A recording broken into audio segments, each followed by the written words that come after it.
Good afternoon students. मैं फिर आपके बीच में बिजनेस लॉ के एक टॉपिक के साथ में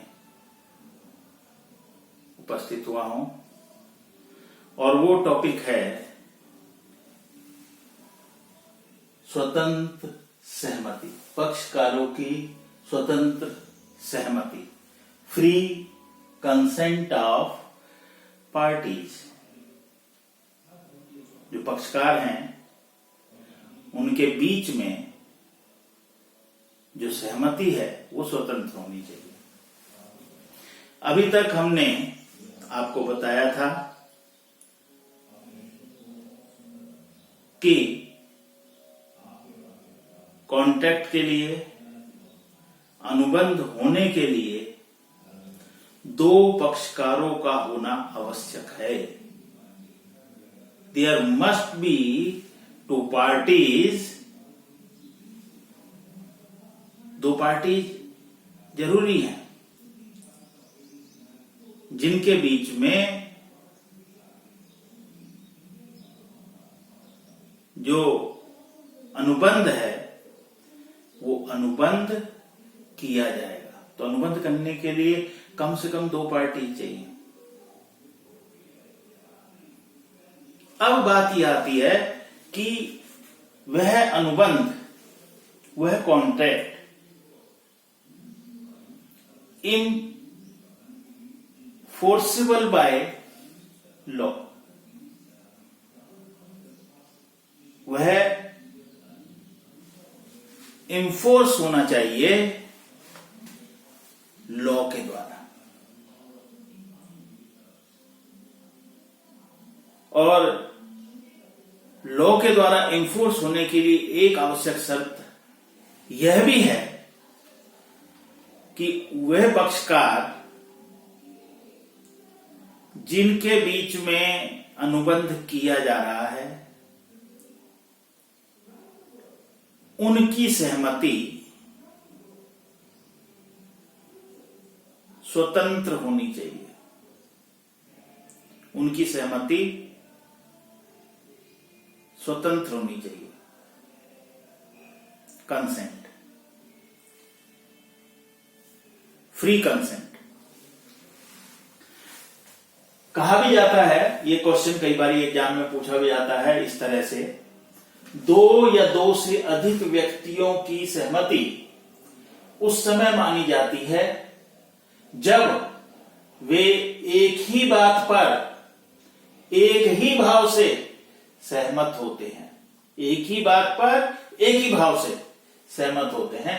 इस कथन की व्याख्या कीजिए।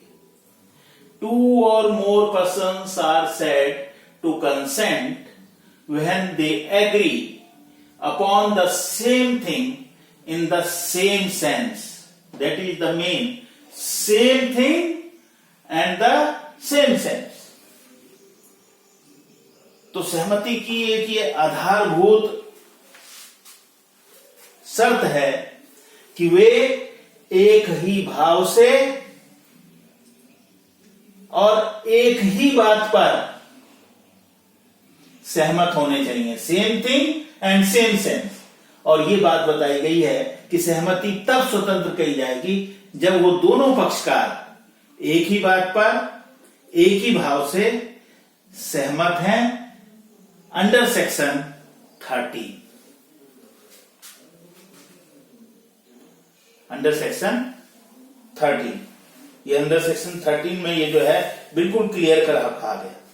तो यदि हम देखें इस परिभाषा को, यदि हम एनालाइज करें तो एनालाइज करने में सबसे पहली बात आती है कि सहमति के लिए कम से कम दो या दो से अधिक व्यक्ति, या हम जिनको पक्षकार कहते हैं, पार्टीज कहते हैं, उनका होना आवश्यक है। वो जरूरी है।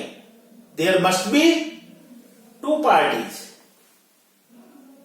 दो पार्टी होना आवश्यक है तभी तो एक पार्टी दूसरे पार्टी के समक्ष अपने प्रस्ताव को रखेगी और उस प्रस्ताव को उस दूसरी पार्टी के द्वारा एक ही भाव से एक ही बात पर सहमति प्रदान की जाएगी, तब उसको कहा जाएगा कि वे सहमति है, और इसी को हम फ्री कंसेंट के नाम से जानते हैं। तो कम से कम there must be two party, दो पार्टी होनी चाहिए। अनुबंध की जो विषय वस्तु है, सब्जेक्ट मैटर ऑफ एग्रीमेंट, वो बिल्कुल क्लियर होना चाहिए, क्योंकि यदि कोई व्यक्ति बात कर रहा है, जैसे मिस्टर राम कहता है वह अपनी कार को बेचना चाहता है, और उसने ये बात हरि के सामने रखी, और हरि ने अपनी सहमति प्रदान कर दी कि वह उसकी कार को खरीदना चाहता है। लेकिन यहां पर इस बात को जाने बगैर कि राम कौन सी गाड़ी अपनी बेच रहा है, राम के पास 3 गाड़ियां थी, एक मारुति 800 थी, एक होंडा की गाड़ी थी, और एक i20 थी। तो राम जो बेचना चाह रहा था, उसके दिमाग में चल रहा था कि वो अपनी मारुति 800 गाड़ी को सेल आउट करेगा, जबकि हरि के दिमाग में यह बात थी कि वह राम जो अपनी गाड़ी बेच रहा है वो i20 बेच रहा है, और वो उसने खरीदने के लिए अपनी सहमति दे दी। तो दोनों पक्षकार, चाहे राम हो चाहे हरि हो, एक ही बात पर एक ही भाव से सहमत नहीं हुए, और यहां सहमति स्वतंत्र नहीं कही जाएगी। यहां सहमति स्वतंत्र नहीं है, क्योंकि दोनों पक्षकार एक ही बात पर एक ही भाव से सहमत नहीं है। इसका मतलब यह है कि सब्जेक्ट मटेरियल ऑफ एग्रीमेंट वो बिल्कुल क्लियर होना चाहिए, कि राम भी कहता हाँ जी मैं अपनी मारुति 800 बेचना चाहता हूं, और तब अगर मान लिया जाता कि हरि कंसेंट देता, तब वे दोनों एक ही बात पर एक ही भाव से सहमत होते।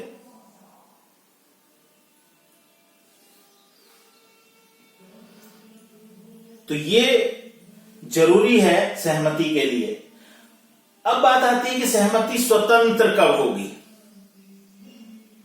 सहमति स्वतंत्र तब मानी जाती है जब वह इनमें से किसी के द्वारा प्रभावित ना हो। इनके इन 5 पॉइंट्स जो मैंने यहां पर आपको लिखे हैं, आपको समझाए हैं और समझाऊंगा, इन 5 पॉइंट्स के द्वारा वो इन्फ्लुएंस ना हो, वो प्रभावित ना हो, तब सहमति स्वतंत्र कही जाएगी।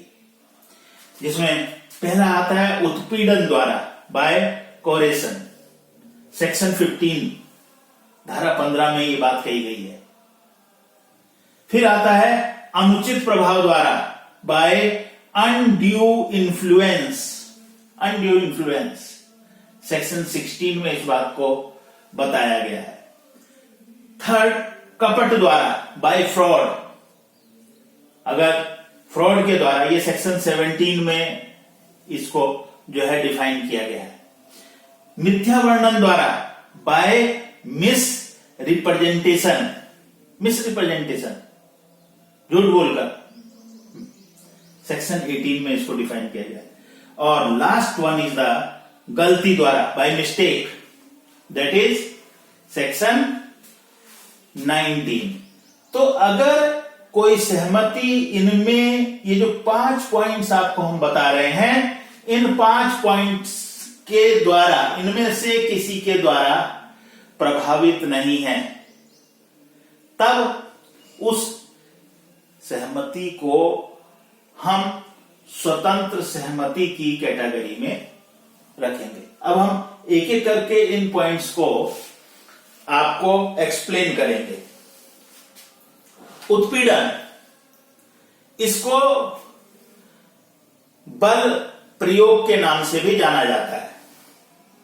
भारतीय जो अनुबंध अधिनियम है 1872, उसकी सेक्शन 15 में स्पष्ट रूप से कहा गया है कि यदि एक पक्षकार दूसरे पक्षकार की सहमति प्राप्त करने के लिए कोई ऐसा कार्य करता है या करने की धमकी देता है जो भारतीय दंड संहिता द्वारा वर्जित है।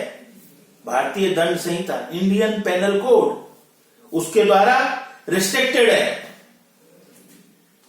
अथवा किसी व्यक्ति को हानि पहुंचाने के लिए, क्षति पहुंचाने के लिए, किसी संपत्ति को अवैध रूप से रोक लेना अथवा रोकने की धमकी देना उत्पीड़न की कैटेगरी में आता है, बल प्रयोग की कैटेगरी में आता है।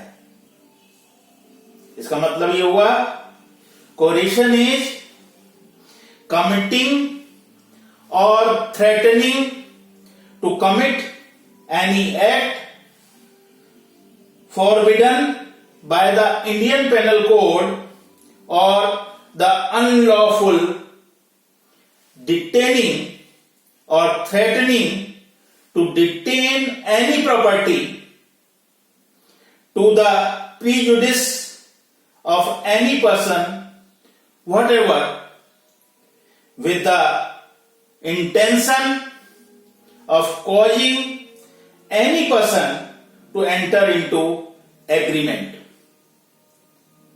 This is defined under Indian Contract Act 1872 section 15। ये सेक्शन 15 में बताया गया। तो इसका मतलब क्या हुआ कि उत्पीड़न क्या हुआ? उत्पीड़न का मतलब हुआ कि यदि ऐसा कार्य किया जाए जो भारतीय दंड संहिता के तहत, इंडियन पेनल कोड के तहत वर्जित हो, committing of any act forbidden by Indian Penal Code. जैसे फॉर एग्जाम्पल इसको हम इस तरह से समझ सकते हैं कि भारतीय दंड संहिता अधिनियम के द्वारा जो वर्जित कार्य हैं उनमें से किसी कार्य को यदि करता है या करने की धमकी देता है तो उसको उत्पीड़न या बल प्रयोग के अंतर्गत माना जाएगा। जैसे कि हत्या करना,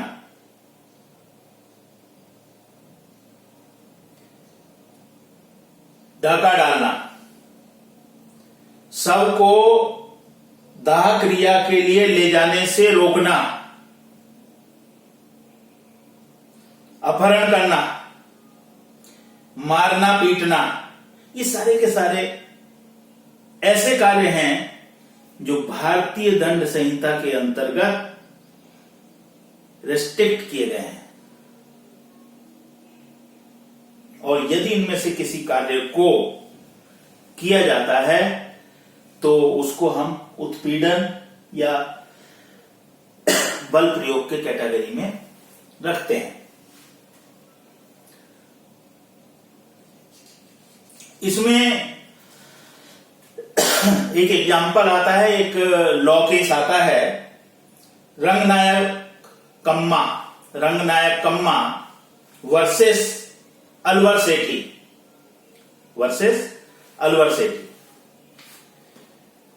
इनका जो विवाद था वो कोर्ट में गया। उसमें एक 13 साल की विधवा को, विडो ऑफ 13 ईयर्स ओल्ड, 13 साल की जो विधवा थी उसको अपने मृतक पति, जो उसका मृतक पति था, उसके शव को दाह क्रिया तब तक नहीं करने के लिए दी गई जब तक कि वह किसी एक लड़के को, पर्टिकुलर लड़के को गोद लेने के लिए तैयार नहीं हो गई। जब तक उसने इस बात के लिए सहमति प्रदान नहीं करती कि वह किसी एक बच्चे को गोद लेगी, और जब तक गोद नहीं ले लिया गया तब तक उसके पति का जो शव है उसकी दाह क्रिया नहीं करने दी। बाद में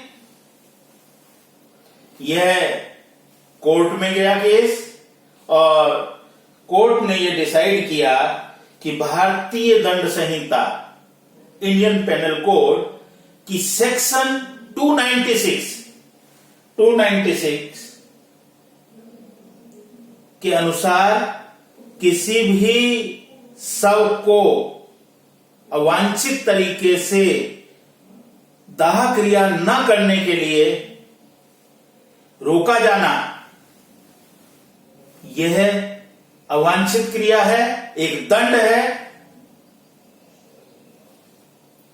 और इसको उत्पीड़न के अंतर्गत माना गया कि यहां पर एक पार्टी ने, जिसने इस बात के लिए विवश किया कि वह एक पुत्र को, एक छोटे बच्चे को गोद ले, उसके द्वारा ये उत्पीड़न किया गया उस विडो का जो 13 इयर्स ओल्ड थी, और ये बाद में निर्णय दिया गया कि वो जो गोद लिया गया था बच्चा वो वैध नहीं था।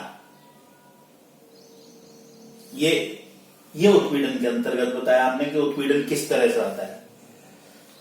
वो तो था कि किसी एक्ट को किया।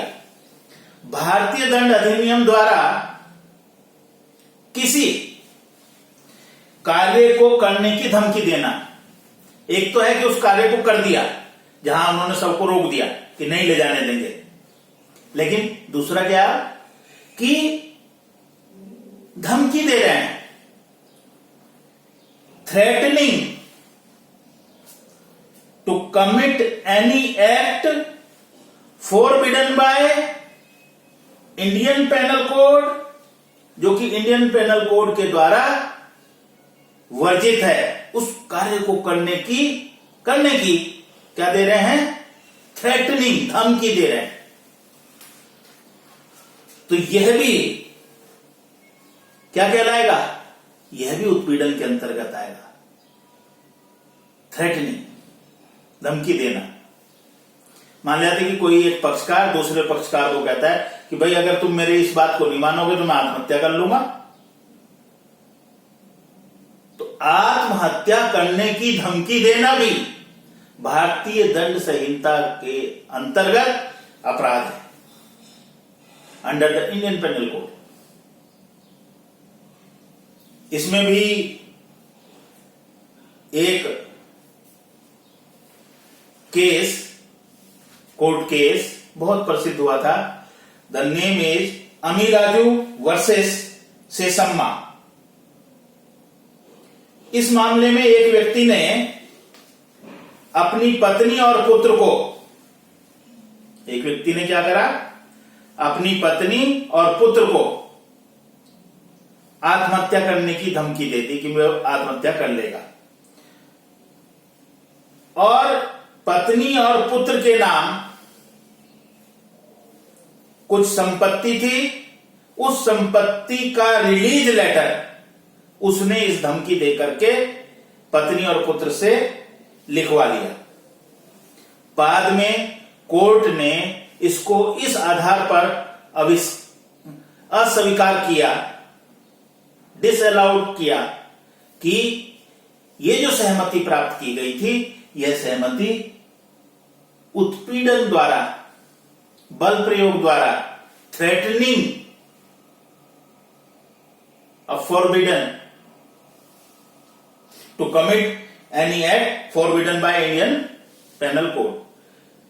तो इसलिए इसको क्या कर दिया गया कि यहां पर भी यह माना गया कि सहमति स्वतंत्र नहीं थी, वो भी उत्पीड़न के द्वारा थी।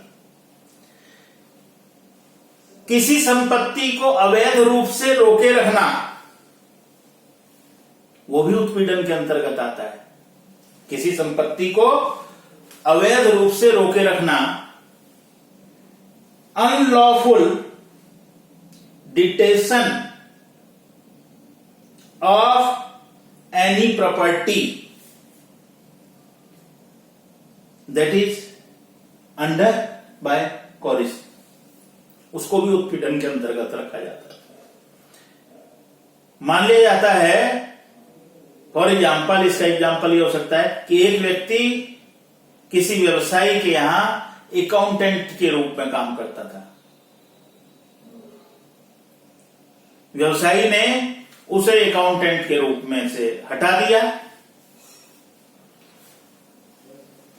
उस अकाउंटेंट ने उस बिजनेसमैन को तब तक अकाउंट्स की बुक देने से मना कर दिया जब तक कि बिजनेसमैन ने उसको इस बात का लेटर इशू नहीं कर दिया कि उसकी कोई लायबिलिटी अब उस व्यवसाय के प्रति शेष नहीं है। नो ड्यूज, जब तक नो ड्यूज नहीं दिया गया तब तक उसने वो कहा कि मैं तो नहीं देता ये अकाउंट्स की बुक्स। तो ये काम भी उत्पीड़न के अंतर्गत आता है। और इसी तरह से किसी संपत्ति को अवैध रूप से रोके रखने की धमकी देना, यानी कि उस एक्ट को करना या उसको करने की धमकी देना, वो भी उत्पीड़न के अंतर्गत आता है। तो अगर सहमति उत्पीड़न के द्वारा प्राप्त की गई है अंडर सेक्शन 15, तो उसको स्वतंत्र नहीं माना जाएगा। अब बात आती है अनुचित प्रभाव द्वारा। अनुचित प्रभाव को कहते हैं बाय अनड्यू इन्फ्लुएंस, और इसकी जो सेक्शन है वो सेक्शन 16 है। धारा 16 इस पर अप्लाई होती है, सेक्शन 16। अनड्यू इन्फ्लुएंस क्या कहलाएगा कि एक अनुबंध अनुचित प्रभाव से प्रेरित हुआ कहा जाएगा जहां पक्षकारों के मध्य इस तरह का संबंध है कि उनमें से एक पक्षकार दूसरे पक्षकार की इच्छा को प्रभावित करने की क्षमता रखता है और अनुचित लाभ प्राप्त करने के उद्देश्य से वह दूसरे पक्षकार पर इस स्थिति को प्रयोग भी करता है, तो वो कहा जाएगा अनुचित प्रभाव, अनड्यू इन्फ्लुएंस। यानी कि दो पक्षकार हैं, एक पक्षकार ऐसी स्थिति में है वह दूसरे पक्षकार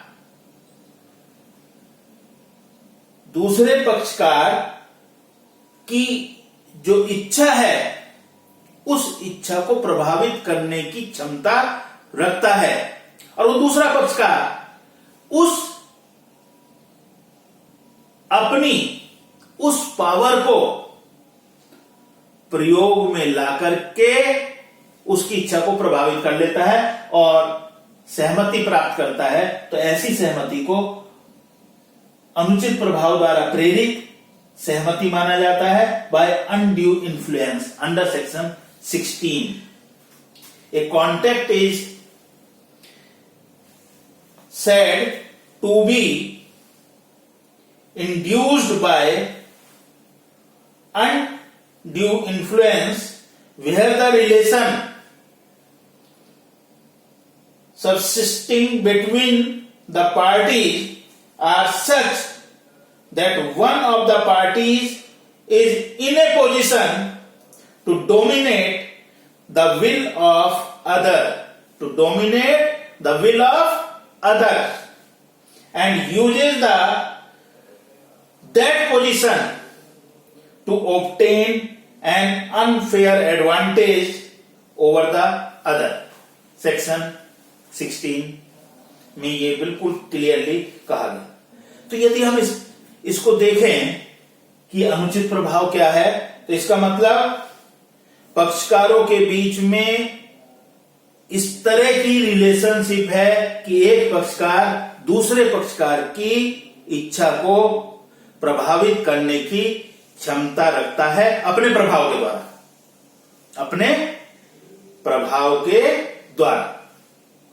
दूसरा, ऐसा व्यक्ति जो प्रभावित करने की क्षमता रखता है, उसने अपने इस प्रभाव का प्रयोग किया, उसको प्रयोग में लाया और उसके द्वारा अनुचित लाभ जो है वो प्राप्त किया।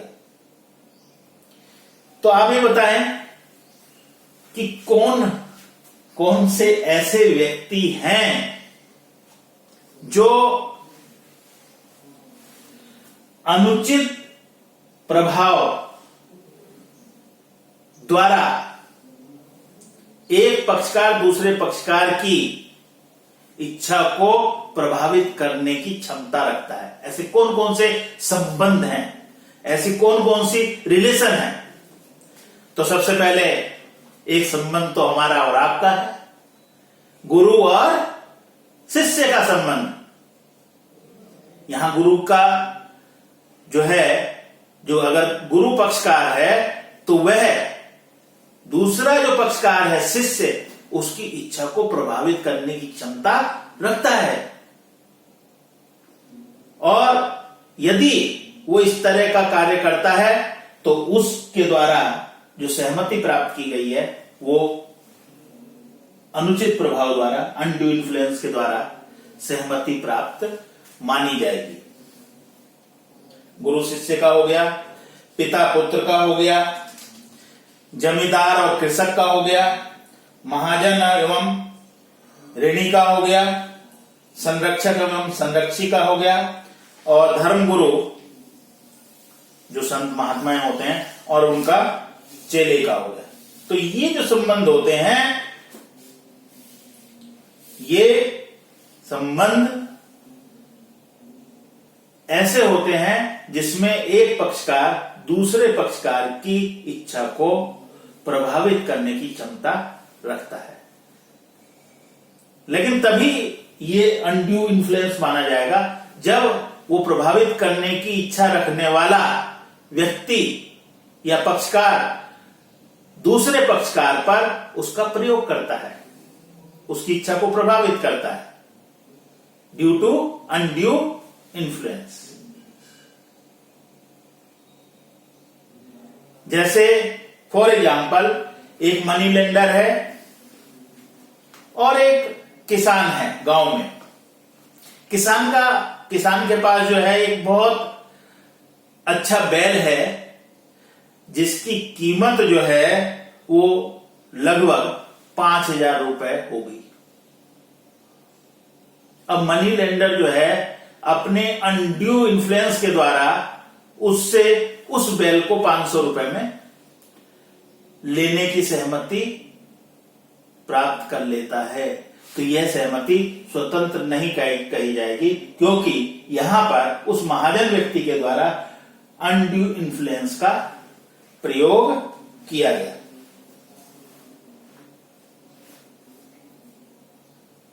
तो ये अनुचित प्रभाव के द्वारा। अब नेक्स्ट जो आता है हमारा, वो आता है कपट, फ्रॉड। बहुत नाम आपने सुना है फ्रॉड का, और इसको सेक्शन 17 में डिफाइन किया गया है। धारा 17 में जो है इसके बारे में बताया गया है। इसमें कहा गया है कि फ्रॉड क्या है। जब अनुबंध के एक पक्षकार के द्वारा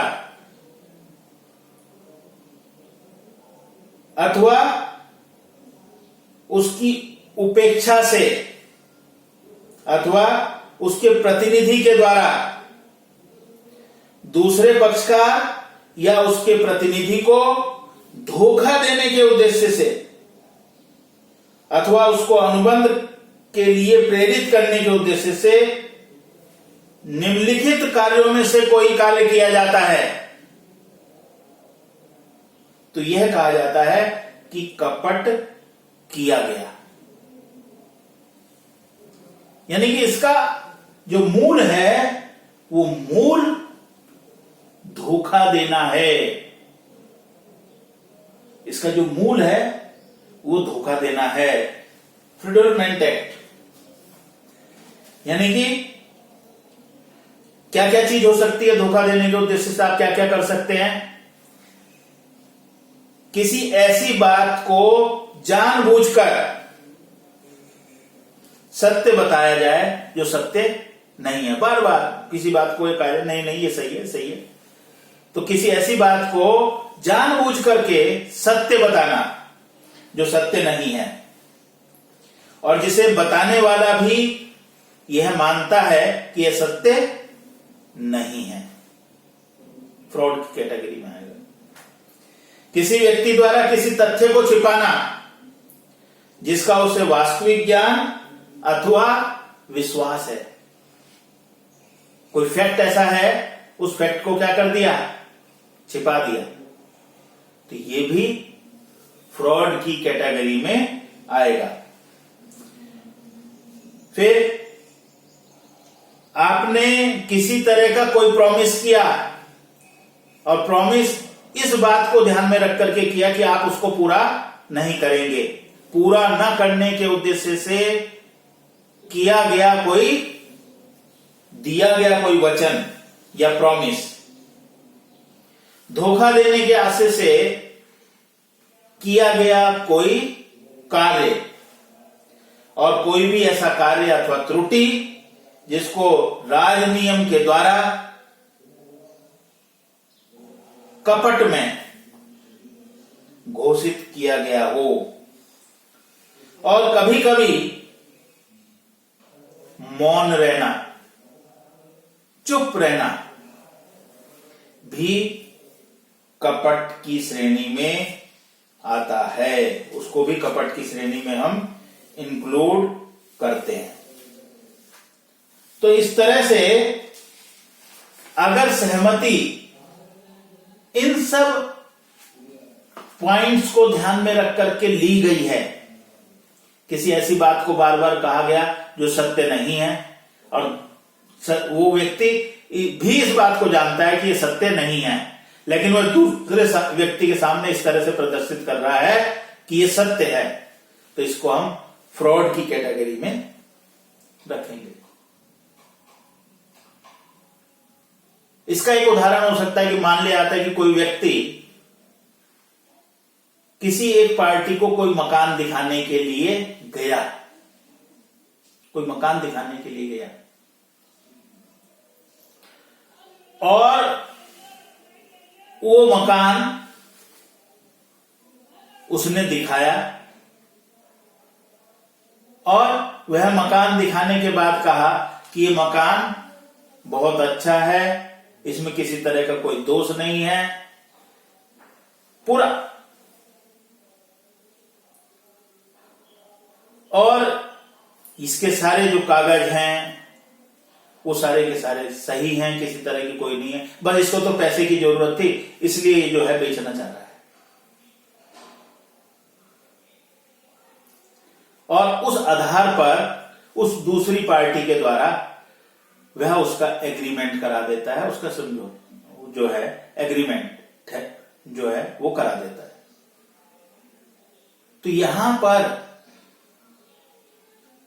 वास्तविकता ये थी कि वह मकान गिरवी रखा हुआ था, मॉर्टगेज था, और उसके अगेंस्ट लोन लिया हुआ था।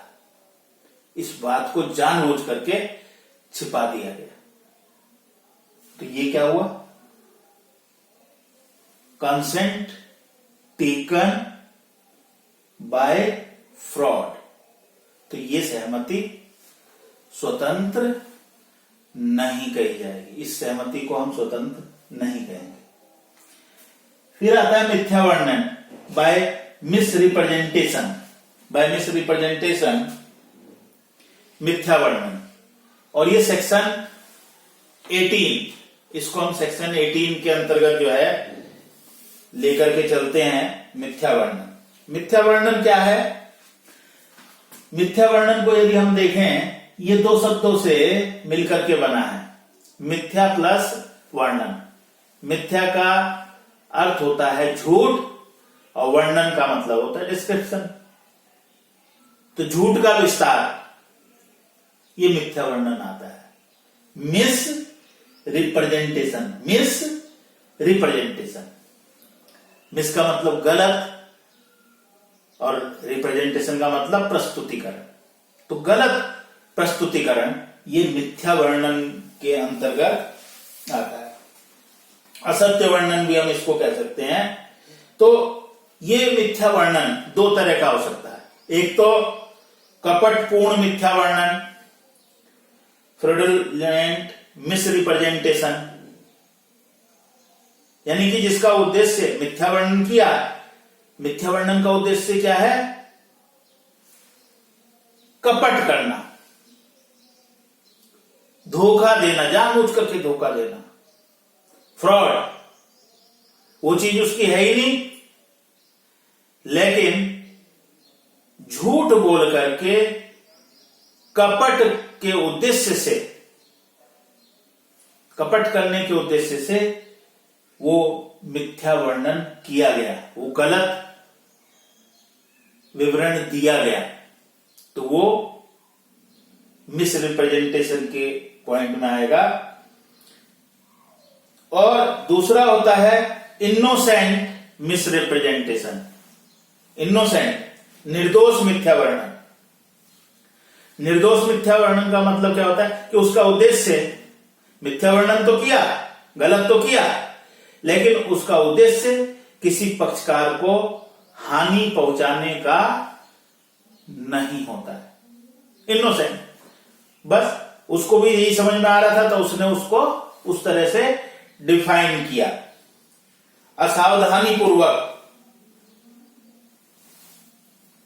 अज्ञानतावश जो वर्णन किया जाता है उसे निर्दोष मिथ्या वर्णन की कैटेगरी में रख देते हैं। उदाहरण के लिए मान लिया जाता है कि राम हरि से यह प्रश्न पूछता है कि क्या यह सोना है, और हरि जो है बिना देखे ही यह कह देता है कि हां यह सोना है, जबकि वह वास्तव में सोना नहीं है। तो यह मिथ्या वर्णन होगा, क्योंकि यह कथन असावधानी पूर्वक किया गया है और इस कथन का उद्देश्य राम को धोखा देना नहीं था, लेकिन असावधानी वश कि हां ये सोना है, बिना देखे ही कह दिया। तो इसको हम इनोसेंट मिस रिप्रेजेंटेशन कहेंगे। लेकिन जहां उद्देश्य फ्रॉड का हो, जहां जानबूझ करके इस बात को कहा जाए, तो इसका मतलब क्या होता है कि वो वहां पर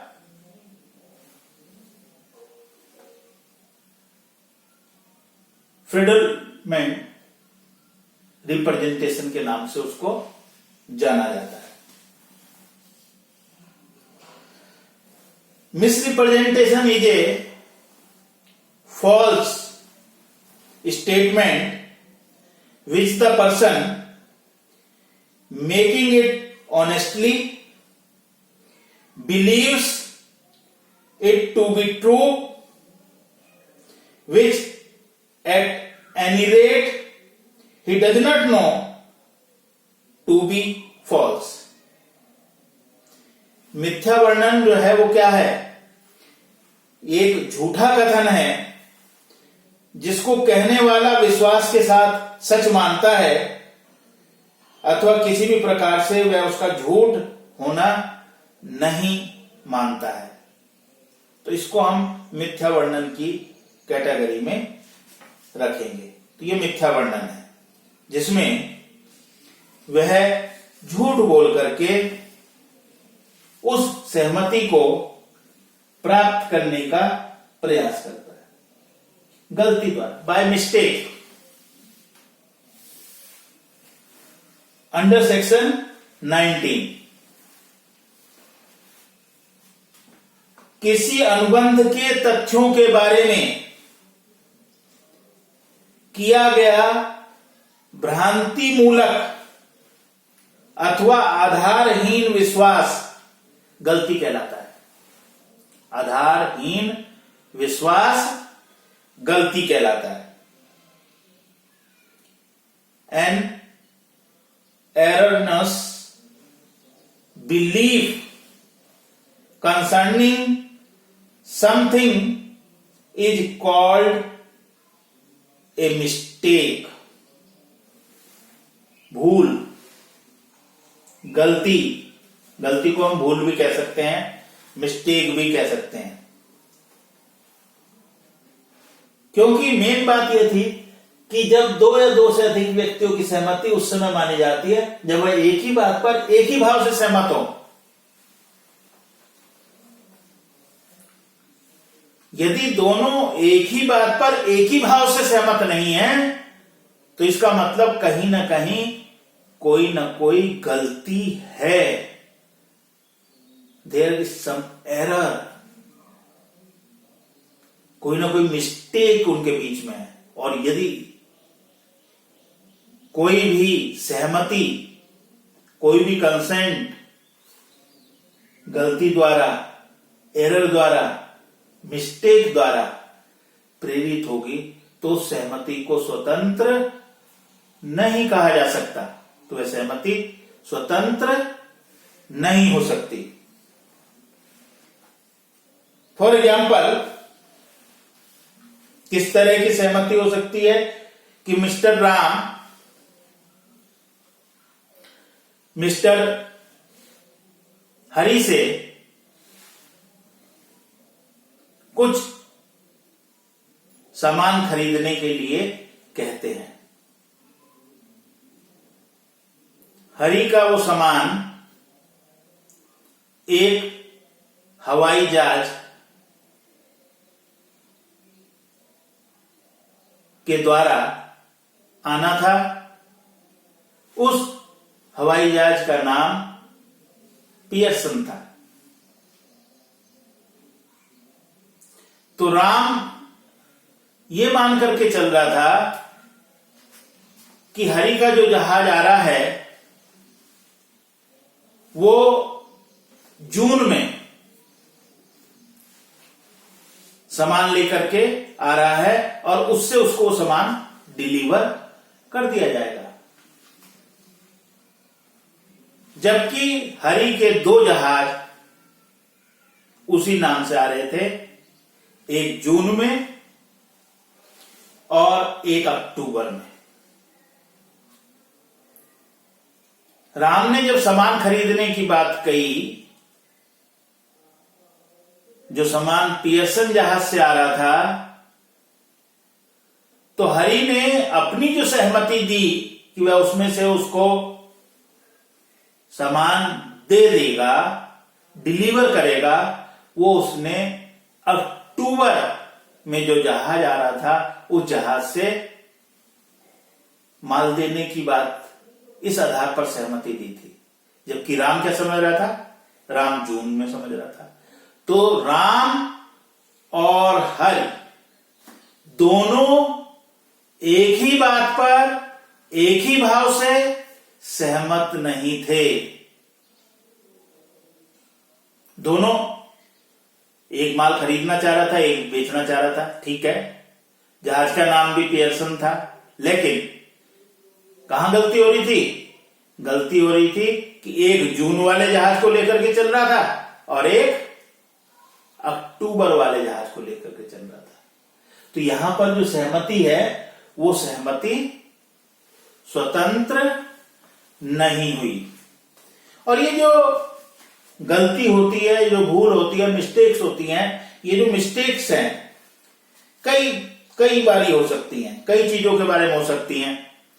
कई बार क्या होता है कि हम अपने देश में लागू होने वाले जो कानून हैं, लॉ एंड रेगुलेशंस जो हैं, उनके बारे में हमारे को पूरी जानकारी नहीं होती है। इग्नोरेंस ऑफ लॉ होता है, उनके बारे में पूरी जानकारी नहीं है, तो उस संबंध में गलती हो सकती है। अपने देश की बात करते हैं, ऐसे ही विदेशों की भी बात हो सकती है कि विदेशी कानून संबंधी जो है जानकारी हमारे को ना हो। निजी अधिकार संबंधी mistake as to private right, ये इस संदर्भ में गलती हो सकती है। तथ्य संबंधी गलती मिस्टेक एज टू फैक्ट, लेकिन यहां मेन बात जो है वो गलती दोनों पक्षों से होनी चाहिए। जैसे यहां राम से भी हुई, दूसरे पक्षकार से भी हुई। गलती ठहराव के किसी आवश्यक तथ्य से संबंधित होनी चाहिए, यानी कि जो हम